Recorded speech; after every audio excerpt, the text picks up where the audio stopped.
Hello, my name is John Smeaton, and I welcome you all to the Family and Life Academy and to our webinar, Blessed Karl and Empress Zita of Austria, a model of family and nation.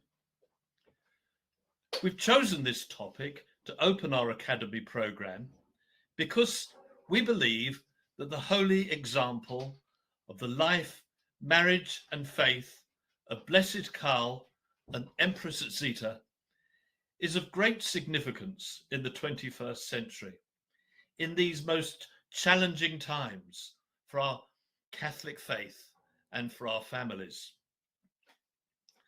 At the end of this presentation, there will be time for questions, which you can put in the chat window.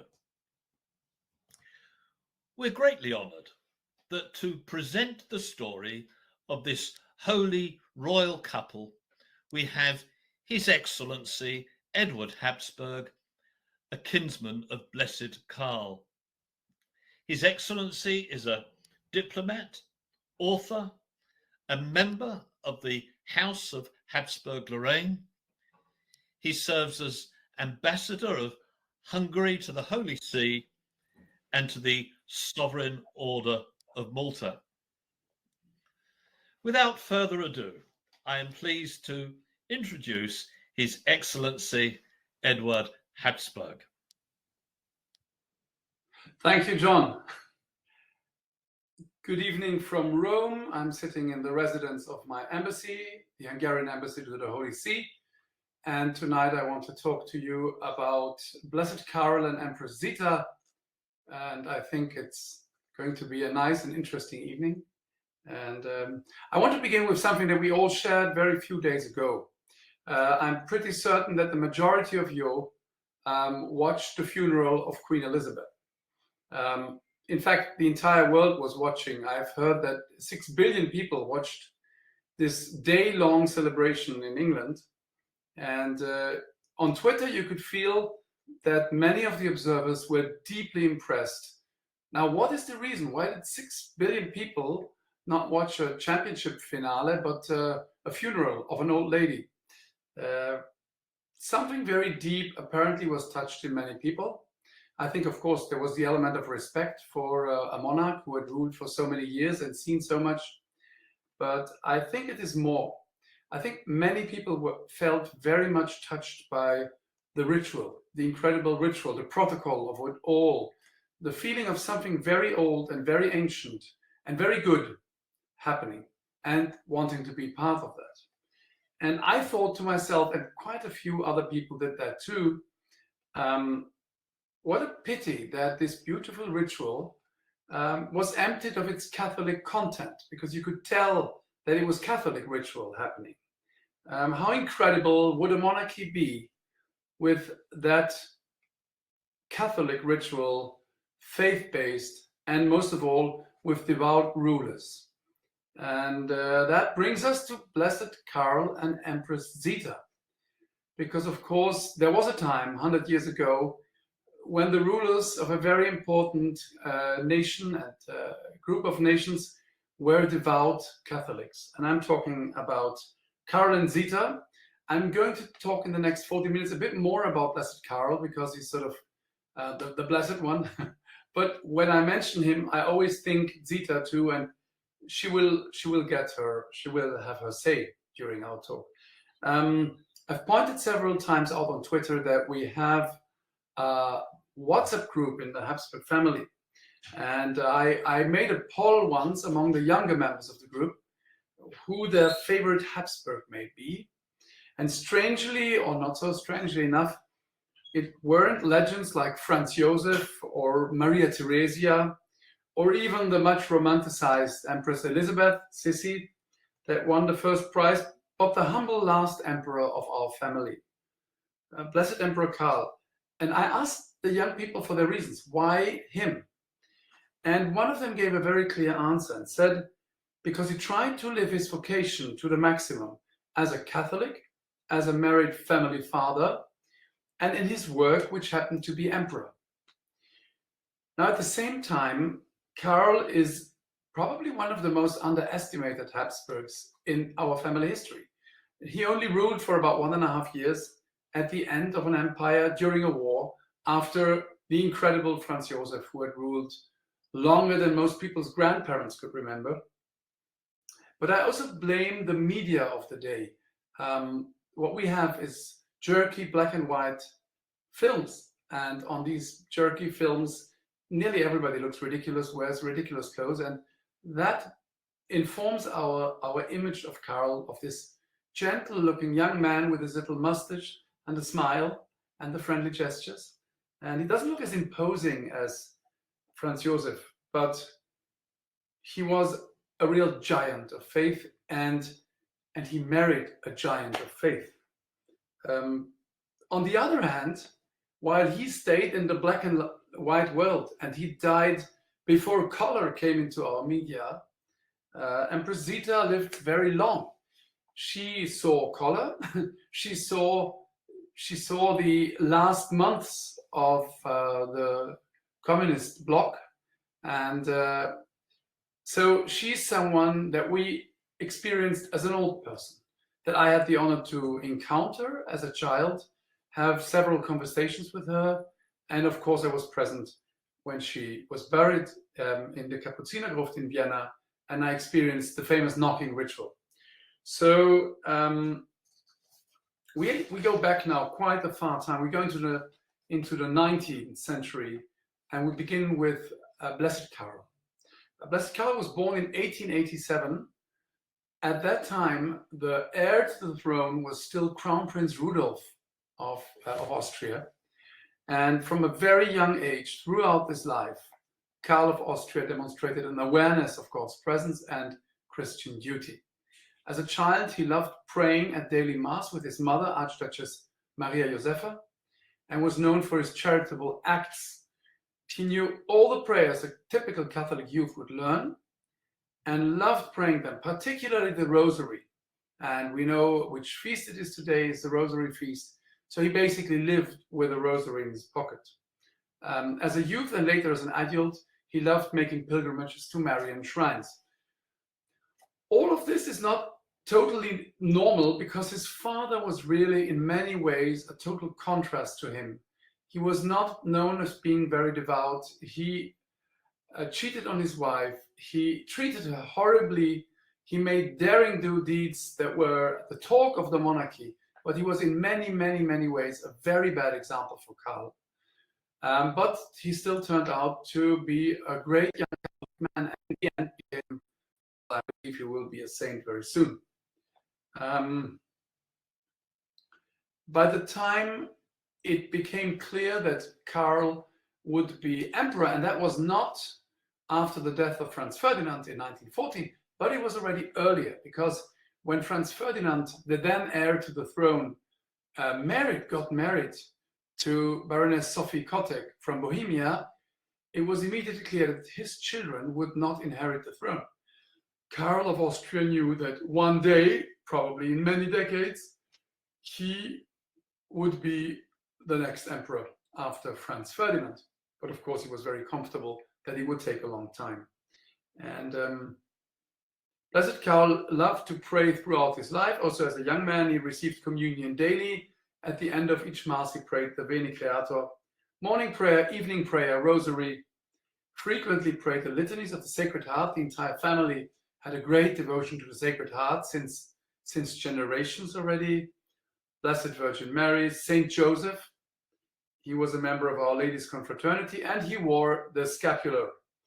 And he had many hours of adoration before the Blessed Sacrament. He could stay there for hours.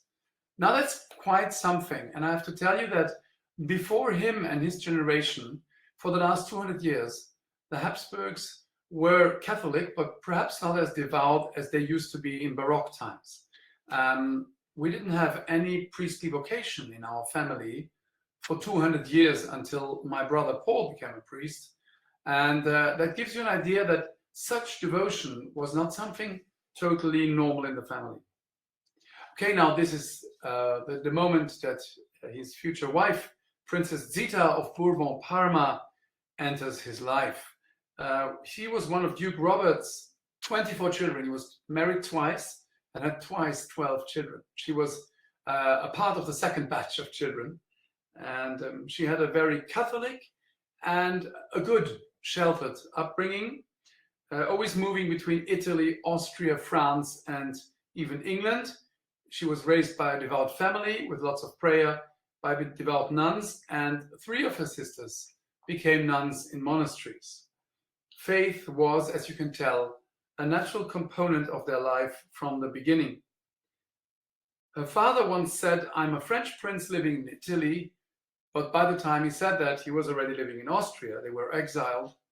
And because they had a place in Austria, as a young boy, a certain young archduke named Karl, Charles, frequently met and played with the children of Duke Robert of Parma at their home in Schwarzau, which was near the boyhood home of Blessed Karl in Reichenau. But then for a while they lost each other from sight, and then he began to seriously look for a wife. Most of all, Franz Joseph said, "It's time that you get married." And he remembered Zita, he met her again, and then there was a very short courtship. And on June 30, 1911, their engagement was announced, and they were married on October 21, 1911. Now, October 21, which is in about 12 days, something like that, is an interesting date because it is the date that John Paul II chose for Blessed Karl, for his feast day. Now, why didn't he choose his day of death, April 1st, 1922? Because he had planned to beatify both of them together. He wanted Karl and Zita as a saintly couple and beatify them together, but it didn't work out that way. In the end, Karl was first out in the race, and Zita is now on the way. But I wanted to say they will both have 21st of October as their feast, once Zita is also among the blessed and saints. Now that she was 19 years old, she was beautiful. Behind me, other side, behind me, you can see an image here of her and of them at the wedding day. The nice thing about this wedding is you can watch it on YouTube. There is now even a colorized version on YouTube, and you can see it's a happy day. It's a happy day. The emperor is happy. You see Franz Ferdinand in the background, and you see a beaming young couple. Now, the interesting thing about this marriage is this is not the typical way we get married nowadays. They didn't live together. There wasn't a long and torrid love story, and then marriage after years of they knew each other. They knew they were right. There was, of course, love, absolutely, definitely. And then they got married the way it's supposed to be. And then God gave them 8 children over the very, very brief 11 years of their marriage. So it was a blessed marriage. It was a marriage as anybody here could ask for. And you can probably guess how much Catholic faith informed their life together from then on. If you listen to how they grew up, they were devout Catholics, and from the beginning, faith was the center of their relationship. Karl proposed to Zita in front of the Blessed Sacrament at the Marian shrine of Maria Zell. And their wedding retreat was with the famous Jesuit preacher Karl Maria Andlau. And on the eve of their wedding, Karl told Zita, now we must help each other attain heaven. If there ever was a better and more wonderful definition of what Christian married life is, I don't know it. I think this is it. You help each other into heaven, and after 27 years of marriage myself, I can tell you it's always one of the two who gets divorced to help the other along. It's the way a marriage is supposed to be, and they lived it totally. And they were very devoted to the Blessed Mother, because in their wedding band they had the following text: Subtum presidium confugimus sancta Dei genitrix. We take refuge under your protection. Okay, now their relationship is, my impression is one of deep love and deep understanding. They didn't just pray together, they shared everything together, they talked about everything. Zita was the closest and most trusted companion for Charles, at home and in his duties. She might have been more passionate and fiery on many issues in politics. He was probably more gentle and weighing things. In matters of faith, they were both devout Catholics. I have the impression that Karl was just a bit more the locomotive in faith things, leading the family, and he taught his children very often catechism himself. They prayed together daily. First Friday devotions were observed. And when Otto made his first communion, Blessed Karl consecrated the entire family to the Sacred Heart of Jesus. The first communion of all the children were big family events with special joy. Now, Karl was, and we cannot repeat this often enough, the only ruler and the only statesman in the First World War who had seen the action in the trenches and the terror of warfare before becoming emperor. He was also an able strategist and a very brave and courageous soldier. And here again, in his life as a soldier, where his wife accompanied him, and before the war was with him, living with the children wherever he went as a soldier. But during the war, she became, of course, as Empress, they called her the Angel of the Wounded, because she was so famous for going to the hospitals and looking after the wounded later on. He was routinely found praying wherever he was, at home, in the office, in the battlefield. He encouraged his soldiers to pray and frequently asked those around him to join him in prayer, to begin a meeting or some actions. He always asked for prayer before that. Furthermore, the emperor had a devotion to the angels, especially Saint Michael the Archangel. He made him patron saint of the imperial Austro-Hungarian army. And when he traveled with his little train compartment, he always had an image of the Blessed Heart, Sacred Heart of Jesus, and a little bottle of holy water with him, and also in the trenches when he slept there. So faith was everywhere, and faith also informed his actions as a soldier, in as that he abhorred when soldiers swore or talked dirty. He very severely forbid these things. And I don't know whether he was aware at the time, but today is also another day, not just a rosary feast, but also it is the Battle of Lepanto, of course. And Archduke John of Austria, who commanded at Lepanto, did the same thing. Before the Battle of Lepanto, he gave an order saying that whoever swore or talked dirty during the battle would be punished afterwards. And that is exactly the same spirit that we see in Blessed Karl. And just before he became emperor, he did an absolutely wonderful thing. That's a long story, and I've written an article about it that you can find on First Things. His very, very forebearer, Archduchess Magdalena of Austria, had founded a monastery in Hall in Tyrol, and she was a wonderful woman, and it's a story in itself I could talk for hours about. And that was, of course, shut down, like about 1,000 others in the Austrian monarchy, by the wonderful Emperor Joseph II. And Franz Ferdinand and Karl both had the project to at least restore this one monastery back from, afterwards it became a bank, and they wanted to restore it back to a monastery. Franz Ferdinand died before he could do it.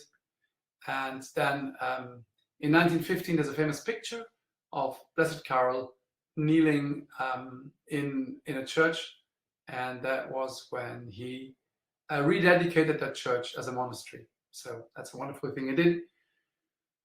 Now, 1916, Franz Joseph dies. It's unthinkable for most people in the world that this emperor would ever die. Their grandparents got married under him, and he was an example of duty, just like Queen Elizabeth, who one day before her death still met with, I think, Boris Johnson, and with, of course, Liz Truss, the new prime minister, and Franz Joseph, on the evening before he died, after having received extreme unction and confessed himself, told his servant to wake him up the next morning at 4 for work, and then he died. And Blessed Karl became emperor in the middle of the war and just 1.5 years before the end of the monarchy. And he and his wife, of course, there was no coronation of Emperor of Austria, but he went to Hungary, and he was crowned as King of Hungary on the 31st of December 1916. And that was one of the core moments of his life. I think one of the things that impressed him most, and I can tell you that because I spoke to Empress Zita about this moment, and she told me that it informed everything he did afterwards, because like a priest, he lay on the floor during the consecration act in the Matthias Temple in Budapest, and he was anointed, and he made a solemn oath to defend Hungary as a king. And this deeply religious ritual shaped his way of thinking and shaped his sense of duty. And Blessed Karl knew later on that he could never renounce the throne, not because he was power hungry and grabbing onto it, but because he had promised it to God. And in a very impressive way, not only he was impressed by it, it was also many Habsburg emperors over the centuries who had a similar anointment and ritual when they became emperors of the Holy Roman Empire. And even more cynically minded Habsburgs were deeply touched by that ritual. But Karl really, really got touched deep into his heart, and it shaped him for the rest of his life. They prepared for the event in a retreat, and yes, we can watch this coronation, not the coronation itself in the Matthias Temple, but the moment that he wrote out. There are very long videos on YouTube where you can see the coronation ceremony in 1916 in Budapest. Beautiful. As an emperor, his faith again shaped all the actions of Blessed Karl. All the reforms of the empire, all the laws he did, was always with his subjects' spiritual and temporal welfare in mind. He made very serious ethical and moral deliberations. You notice this is something that we are not used to anymore. We're not used to that a ruler is shaped by his or her faith. I think the reason for that is probably John F. Kennedy, who made his famous speech just before becoming American president. He made a speech because people were saying he's a subject of the Pope and he's going to take his orders from the Pope if he's a Catholic president. So he made a speech where he more or less said that his Catholic faith won't inform his actions as a president. And this speech was handed around a lot among Christian Democrat party leaders in Europe.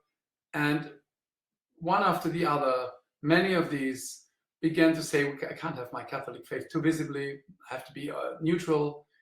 And nowadays you find nearly no more political rulers whose faith informs their actions. And he really did that. And I see now, looking over, there is a question, how am I related to Blessed Karl?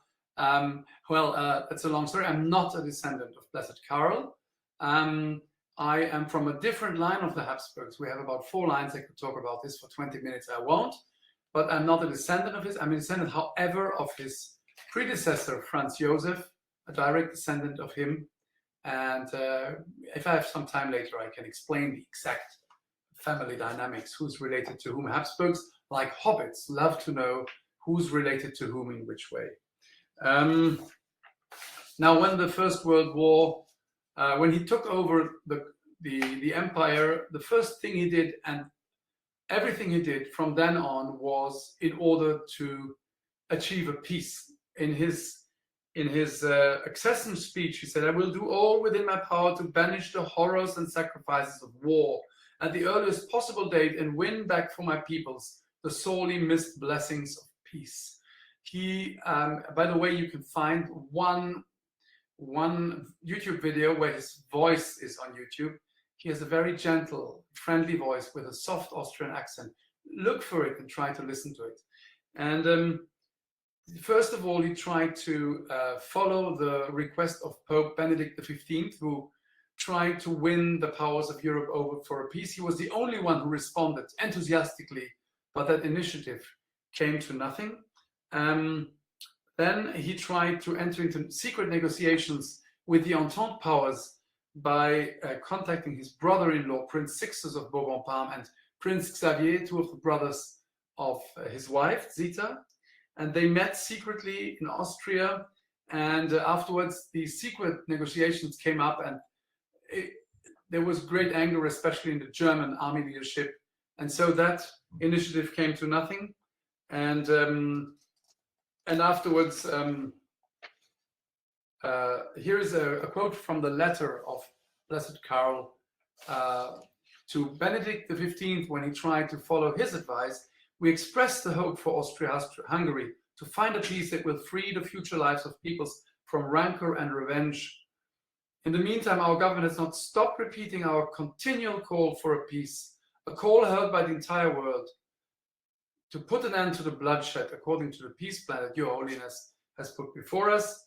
And when the United States of America entered the war, and when President Woodrow Wilson proposed his famous 14 points, Emperor Karl was at once ready to accept all the points unconditionally. So you can tell he did everything to bring about peace, although he was a courageous soldier and was used to battle. He had seen battle, he had seen action, but he knew that peace was the right thing to do. So in a way, parenthesis, he's the right person to ask for help in this very difficult situation in Ukraine. Now then the monarchy ended, and Karl and Zita and their children went into exile, and they went first to Switzerland, where they had a few calm years. And then, of course, in Hungary, there were many voices who asked him to come back. So in early 1921 and in late 1921, Karl made two attempts to return to Hungary and to take back his crown. So they went into exile in Switzerland, and as I said, they made two attempts to retake the Hungarian crown, which he still had. He was still king of Hungary technically when he tried that. Both of those attempts were not madness and not being in sync with the times. And how could you try to take? Both of them could have worked. I know this because I read quite a lot about both of these attempts. They might have worked. So why did Blessed Karl try that? He had in Switzerland for the first time, the couple had a real family life. Their children were there, and they had something like a happy and calm life and were together. So the closest that they would ever come to a normal life in a home. And why did he try to go back to Hungary? Why did he risk everything? We know exactly why he did it. He wrote a letter to Benedict XV during his first departure. He said, I'm not doing this because of ambition, but because of my duty as a crowned king. He pondered long about it and praised God that he may lead so his actions may bring about happiness and peace for my people. And that's not pious talk. That was serious talk. And the second time, Karl and Zita went together because there was a big risk. They flew with an airplane to Hungary. It was the first airplane flight for both of them, and it's very touching to read their accounts of this trip. And yes, it went badly. They were both arrested and put under guard, and in the end shipped by the Entente powers to Madeira, where in the end Karl in exile died in 1922. Very nice moment when you read their diaries. There's a very nice German edition by Erich Feigl. He wrote a book where he collected their letters and diaries of the two of them, most of all of Karl. And when he describes the moment the Hungarian government tries to convince them to renounce to the crown, and they both laugh because they think, we can't. They laugh to each other. So you see this complicity between the two of them. And it's very important to understand that this is not, there is a narrative out there that's saying that Karl, he was weak, and Zita was the ambitious one, and she sort of had his back, and she forced it. No, they were both totally in sync on it. They knew exactly what his coronation entailed as duty. So in the end, they ended up in Madeira. It was a few months there. They were joined by their children, and then he took a bronchitis, and over 2 weeks, he got worse and worse, and he died. It sounds very unimportant, but if you really want to take the time, I won't do it now because we only have a few more minutes left. Read the book, Death of an Emperor. You can order it online. It's incredibly impressive. It's a little tiny booklet, a brochure, that tells his last weeks and months. It's known that he had in Madeira, in his exile, offered his life to God for his peoples in a moment of prayer. And by the way, Zita was absolutely not agreeing with this. That was one of the few things she was absolutely not agreeing with him. And her family told me that she also told them that she was angrily resisting this disease of his and his dying. She didn't want that. She had so many plans for him. And then, of course, at the same time, she was at his bed all the time without ever taking time for herself, praying with him, holding him, and praying with him through his last hours and minutes while he suffered very, very strongly with incredible peace and prayer. Once he said, if I wouldn't have the Blessed Sacrament, I couldn't even support this. And if I wouldn't have the heart of Jesus. And he really, really died like a saint, And in her arms, saying the last words to her were, I love you immensely, I love you eternally. And then his last word was Jesus before he died. Now, it's very important to understand that for him, this was the end of his earthly life. For Zita, her life only just began. You must understand, she was 19 when she got married. She was more or less 31 when she was a widow with 7 children, pregnant with the 8th. 8th child was born in exile. And then she lived 60 more years as a widow, traveling the entire world, being the visible remainder of the Austro-Hungarian monarchy, being a visible sign of faith. She went to Mass twice a day. She went once in the morning, and then when her children were up and dressed, then she took them again to Mass. She prayed her entire life. She prayed the Rosary. She was an example of faith, also an example of what an empress should be. And I have to say, I'm lucky enough to have met her. I've met her in the little living room in her little apartment in Zitzers, which was a sort of Catholic home for elderly people in Switzerland. And it was incredible because you had this tiny old lady who was sitting ramrod straight, very gentle, very friendly. And what she was doing was something she probably was already doing when she was a young empress. She made conversation, which was, you had my parents sitting, you had my brother, my sister, and me, and she would involve everybody. She would say, and what do you think about this? And then she would listen to the question of the little girl over there and answer it. And it was incredibly impressive. And it was always a testimony of faith. Whenever you spoke with her, she spoke about faith and the role faith played in her life. So if you ask me, did I meet a saint that day? I would say, most probably yes. Most probably yes. And you know, of course, that her beatification process has been begun, coming from France, is on the way. And yes. So Karl and Zita, an exemplary couple. Every one of you and of us should really try to have a married life like them, hopefully a bit longer. And how can you emulate their example? Well, none of us is emperor. Some of us are Habsburgs, I am. But even if you're not a Habsburg, you can live to the fullest your personal faith, your family life, and your job, even if it's not emperor. And get to know this humble, blessed Karl became member of his prayer league.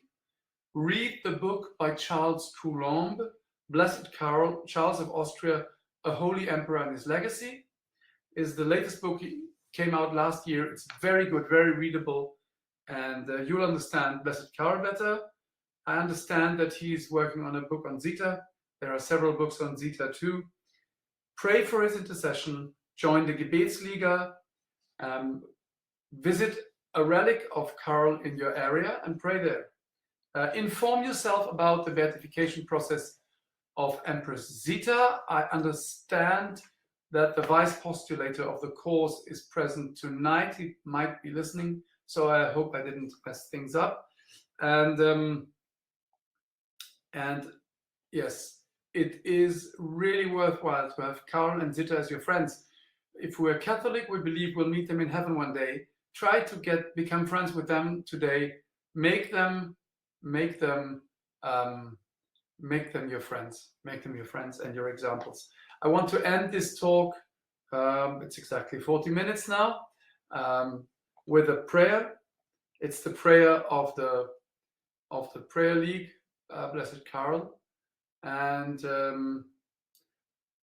O Lord Jesus Christ, the redemption you won for us gives the world order and peace, which we too often refuse. Mercifully receive our work and prayer as an atonement for all the injustices done against your most sacred heart, and against all religious and earthly authority through rebellion and war. May our prayers and sacrifices help bring peace to the world and atone the multiple injustices, indignities, and slander done against your servant Karl of Austria, and bring him soon to the honor of public veneration as a saint. Amen. Thank you very much for listening, and I would be happy to answer some questions now. Thank you very much indeed, Your Excellency, for that wonderful presentation. So, yes, we do have some questions. And so we've got one here. Someone saying, I remember reading that while serving in the army, the young Karl heard a rumor that Zita was engaged to be married and thought it was too late, and that he went immediately to her grandmother to ask if it was true. And finding out it wasn't, he resolved to propose to her as soon as possible. Can you confirm that, Your Excellency? Yes, I can confirm that. In fact, it was even in my text, but I just didn't want to be too long. The fact was the emperor had talked to him and said, you need to get married. And he had his eyes on Zita already. And then he said, well, I'll begin to look for a bride. And then the rumor reached him that she was engaged to be married. So he asked his aunt, he asked his aunt Maria Theresia of Austria whether it was true, and thank God it wasn't. And so he said, I have to grab her before someone else grabs her, and so he did, and it was the right thing. So this rumor is absolutely, definitely true. Okay, well, I'm sure many Catholic young men watching will be inspired by that. I hope so. So here's another one that's same thing regarding the Blessed Karl and Zita. Someone writing to say that he understands that they were known to have been close family friends while growing up, and to have been very much in love throughout their marriage. Well, you've obviously given very good examples of that. Our questioner wants to know whether you can share any stories which further illustrate these two aspects of their relationship. Well, in order to, well, first of all, this was a time when you were more discreet about your feelings. But what you should do is you should go on YouTube and watch the interviews with Empress Zita. There are long video interviews where you can watch, and she speaks about everything in history mostly, but sometimes she speaks about her husband, and you can tell from the way she speaks how much love there was and there is. And his last words were, "I love you immensely," and that, of course, there was a bit of propaganda that tried to besmear their memory, and they tried to invent at some point that he was a drunkard, that he had cheated on his wife. All of this was never true, but he was in the media. Nothing could be further from the truth. They were one heart and one soul, and an example for every possible marriage. And if you would ever doubt that, you would just have to read the acts of the canonization, and that you have all of this is true. And yes, and just look at the pictures. Yeah, no, thank you. That's a great answer. Somebody else has written saying that the question says, I've also read that early in their marriage, Blessed Karl was wounded in the army. Do you know how this happened? I wouldn't know that. I wouldn't know that. I'm not aware of that. It's possible. It's possible. As I say, he was on the battlefield. He was on the battlefield in the mountains. He was on the Ukraine front. He was in Ukraine quite a lot. So this is a good reason to invoke him as a help. But I don't know anything about the wound. Perhaps someone else knows. Yeah. Thank you. Now, here's, I think, a very good question we've just had from someone. What fruits do you hope to see in the future from the growing awareness and devotion of Catholics to Blessed Karl and Zita? What particular fruits would you like to see? Well, first of all, I'm very much encouraging every member of the Habsburg family to begin with, to get to know them. I'm doing this since years. I mean, all of us are doing this. And as you see, they are the favorite. If you begin to live with Blessed Karl, read his life, study what he has said, ask his intercession, become friends with him, have an image of him in your room, your marriage will become centered on God automatically. That's the way it goes. And if marriages are centered on God, then families grow and thrive. You have the example of a young family with 8 children. Nowadays, I live in Italy. Most Italians expect to have 1.3 children, more or less. And it would do our states, our nations good to have families with lots of children. I myself have 6 children. My wife was very courageous. And it's the most wonderful thing in the entire world is to have a large family. You can learn that from Blessed Karl. And it's not just, like the world would say, well, study him and he's an example. You can actually talk to him. He's a blessed of the church. You're allowed to address yourself to him and ask him to change your life, your family life, to help you find a wife. All of these things would bring incredible fruits and would help to heal our countries. That's why I think it's absolutely worthwhile to promote and proclaim the story of these 2 lives. Thank you. And I've had another question which is really related to that. Our questioner says, thank you so much, Your Excellency, for your wonderful talk. I think that Zita could be a wonderful inspiration for mothers as she homeschooled. Sorry, so many questions coming in. I'm losing this one. As she homeschooled her children alone in exile and in poverty. Yes. How can we be friends with her, as you said? Could you tell us more about how Empress Zita can inspire mothers? Wow. I mean, I usually say that the most multitasking mother in the Habsburg family would be Empress Maria Theresia, who had 16 children and led an empire at the same time. But a very, very, very close second would be Empress Zita, who was pregnant, widow, without any means, and with 7 children to look after, and spent her next years between Europe, different countries in Europe, where they had to flee from the advancing Nazi armies through Belgium, Netherlands, France, Portugal. She went to Quebec, then she lived in the States. It was really, really a tough way to live with a big family. At the same time, she, as you said she homeschooled. Many people find homeschooling a good way to give your children the right values that you might not find in public schools anymore. Her job was to impress on her children the knowledge that they were all that remained of the Austro-Hungarian Empire, of all its values, of its faith. She and the children were all that was left. So that was constantly in their household, in their prayer life, in their talks. That was the constant center. Every mother can do that, every father too, I hope. But there was no father around. She was a single raising mother, if you want so, with 8 children. So yes, she's absolutely an image and an example how to do things. Thank you. Little question here. Do you know of any saints to whom Blessed Karl and Empress Zita had particular devotions? Particular and strong devotion to the Sacred Heart of Jesus, Our Lady, strongly Saint Joseph, and with pilgrimages and everything, the scapula of Our Lady, and there you already have a few. I'm sure there's more. At some point in the future, I'm surely going to write a book about the devotion of the Habsburgs. By the way, I'm writing a book right now for Sophia Press. It will come out next spring. It's about the Habsburg family.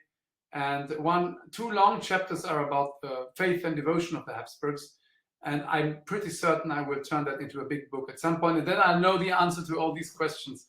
But yes. Yes. So there was one of our questioners was obviously very charmed by what you said about the proposal. Yes. And they've actually said, could you tell us again how Blessed Karl proposed to Empress Zita? Well, well, of course, it wasn't exactly that way, because when he proposed to her, she already knew he was going to propose to her, because he had first asked the mother, of course, which is what you did in those times. You didn't just arrange among each other and then go to the parents. You first asked the parents. She knew he was going to ask her, but he put her in front of the most important Habsburg sanctuary since centuries, which is Mariazell. And there is Our Lady in the central sanctuary, and above it is, of course, the Blessed Sacrament and the tabernacle. And he asked her in front of the tabernacle. For the record, I asked my wife. I asked her hand under a crucifix. I didn't plan for that, but it happened. So I can relate in a way. Yes, it's so incredible, because every gesture of this marriage was filled with faith.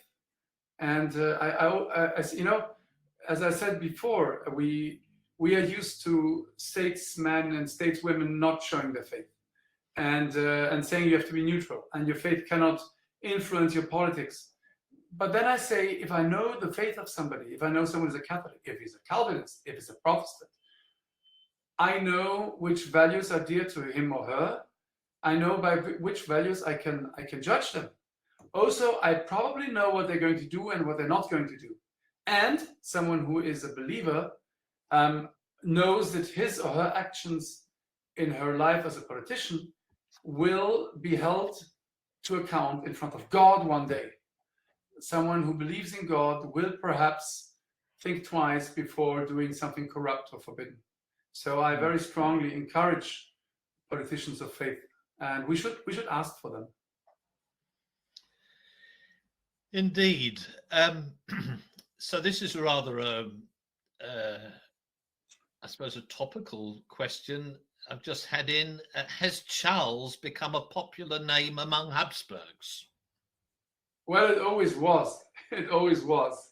We have quite a few Charles, and our current head of family, the son of Otto, is called Charles. And yes, Charles is there also in combination with other names, Franz Charles, but Charles is very much among the popular names. And as I said, one of the nicest moments when Otto died, our head of family, Charles, invited us all to make a pilgrimage to Madeira. For many of us, it was the first time that we went there, and to visit the tomb of Blessed Karl that is in Madeira. And I remember that in the evening we all sat in the hotel, I think all 200 of us, And I asked it, has anybody of you read Death of an Emperor, which is this little brochure? And many said no. So I said, why don't you just sit over there in the corner in about an hour? And I sit down with you and I'm going to read it to you. So I read this book about Blessed Karl to a group of about 50 young people, children, cousins.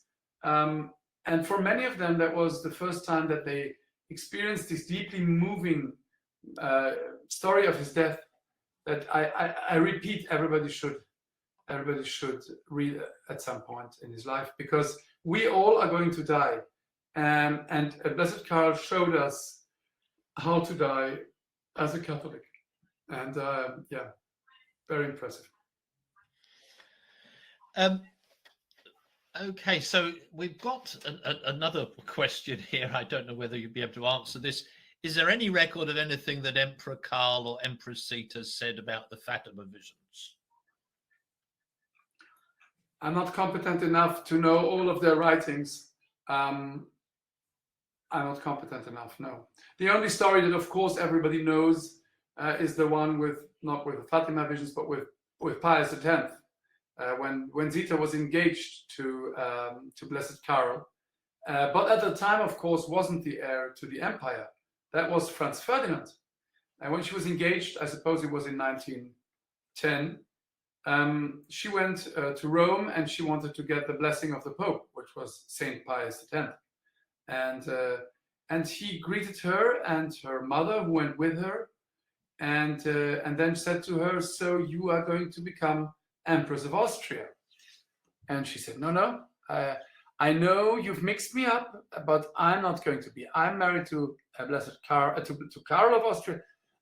He's not the heir." He said, "I know he's not the heir, but he's going to be the emperor, and you're going to be the empress." And she sort of said, "Oh, poor, he must have mixed these stories up." And afterwards, when Franz Ferdinand was killed in Sarajevo and the news arrived in his family house, her mother told her, "I understood at once what the Pope had said. It was a prophecy, what was going to happen." But she hadn't understood. She thought he had mixed it up. So that is sort of, and of course, Pius X is only Pope because the Habsburgs made a veto against Cardinal Rampolla, who was in the lead of that conclave. And through that Habsburg veto, which afterwards immediately was forbidden by Pius X, he became Pope and a saint. So, yeah. Actually, somebody's just sent in a question on your last answer and said, do you know whether this prophecy from Pius X had a marked effect on Blessed Karl's sense of the providence of his vocation? I don't know, because he, of course, wasn't present. She told him the story afterwards. But there was so much that showed him that it was wanted that he was there. And I say that the most important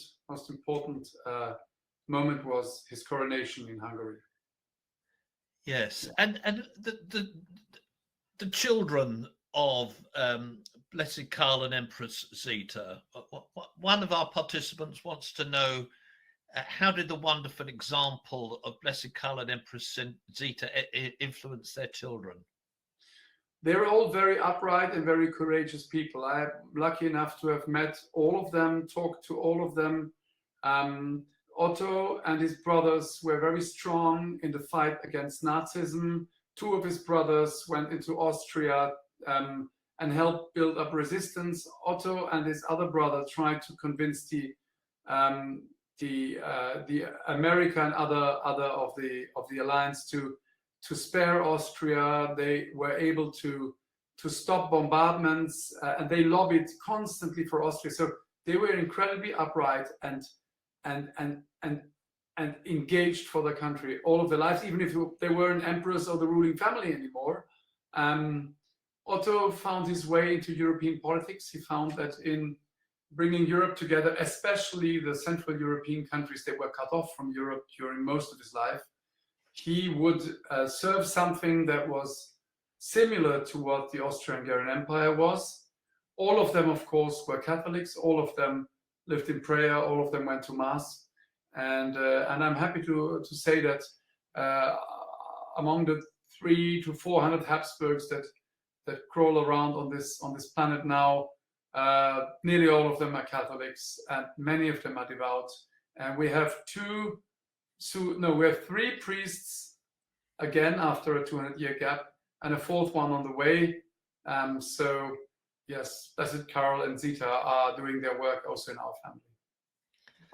Well, thank you so much, Your Excellency. That's all of our questions, and I think we've ended there with your remarks on a very elevated note. That's wonderful to see how the legacy endured, and please God will now continue to endure through devotion to Blessed Karl and to Empress Zita. So that's all we have time for today. Thank you for everyone joining us. The video of this webinar will be made available on the Family and Life Academy website. You may wish to take the opportunity of joining one of our Academy courses. We certainly hope so. 2 courses begin next week, a course on natural law and a course on abortion. So finally, my heartfelt thanks once more, Your Excellency, for such a wonderful, inspiring talk and opening our Family and Life Academy in this way. So thank you again, and thank you to everyone. I look forward to seeing all of you participants for more of our Academy very soon. Thank you.